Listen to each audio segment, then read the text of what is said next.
آپ نے اس سال کو عام الحزن یعنی غم کا سال قرار دیا ہے۔ سیدہ خدیجہ رسول اللہ پر اس وقت ایمان لائیں جب دوسرے لوگوں نے انکار کیا، رسول اللہ کی اس وقت تصدیق کی جب لوگوں نے رسول اللہ کو جھٹلایا، رسول اللہ کو اس وقت حوصلہ دیا جب اللہ کے کلام کے جلال سے رسول اللہ گھبراہٹ کا شکار تھے، رسول اللہ کے اخلاق اور حسن سلوک کی گواہی دی اور زندگی بھر ان کا ساتھ نبھایا۔ جبرائیل ان کے لیے اللہ کا سلام لے کر حاضر ہوئے۔ سیدہ خدیجہ کو رسول اللہ کی پہلی بیوی اور ایمان لانے والوں کی پہلی ماں یعنی ام المومنین ہونے کا اعزاز حاصل ہے۔ جب تک سیدہ خدیجہ حیات رہی رسول اللہ نے دوسرا نکاح نہیں کیا۔ سیدہ خدیجہ 25 سال تک رسول اللہ کے نکاح میں رہی۔ ابراہیم بن محمد کے علاوہ رسول اللہ کی ساری اولاد سیدہ خدیجہ سے ہی پیدا ہوئی۔ رسول اللہ خود قبر میں اترے ہیں، اپنے ہاتھوں سے سیدہ خدیجہ کو قبر میں اتارا ہے۔ سیدہ خدیجہ مقام ہجون یعنی جنت المعلی قبرستان مکہ میں دفن کی گئی ہیں۔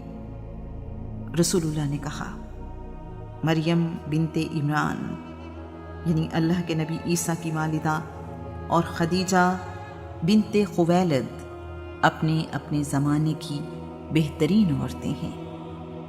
رسول اللہ کو جسمانی تکلیفوں کے علاوہ اخلاقی اعتبار سے بھی بہت تنگ کیا جاتا ہے۔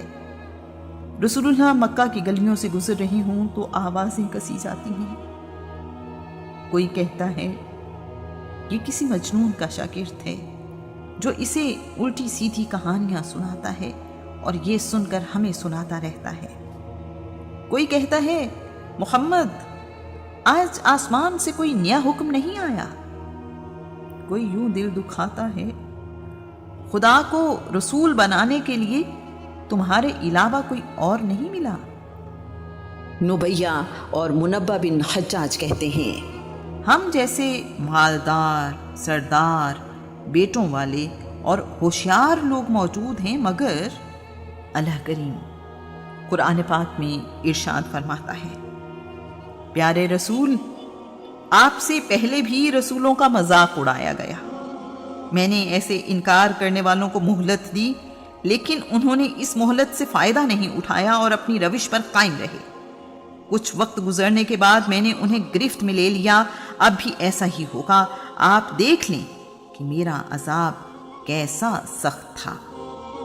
میں قریش کا سردار، سب کی نظروں میں عزت دار، مال و دولت میں بھی محمد سے بہتر ہوں، کیا میرے ہوتے ہوئے محمد پر وحی آ سکتی ہے؟ میں نے جادوگروں، ساحروں، کاہنوں، شاعروں، مجنونوں کو دیکھا اور ان کی باتیں سنی ہیں، محمد میں ان جیسی کوئی بات نہیں ہے۔ جب ان پر ہماری آیات تلاوت کی جاتی ہیں تو وہ طنزیہ انداز میں کہتے ہیں ہم نے سب کچھ سن لیا ہے۔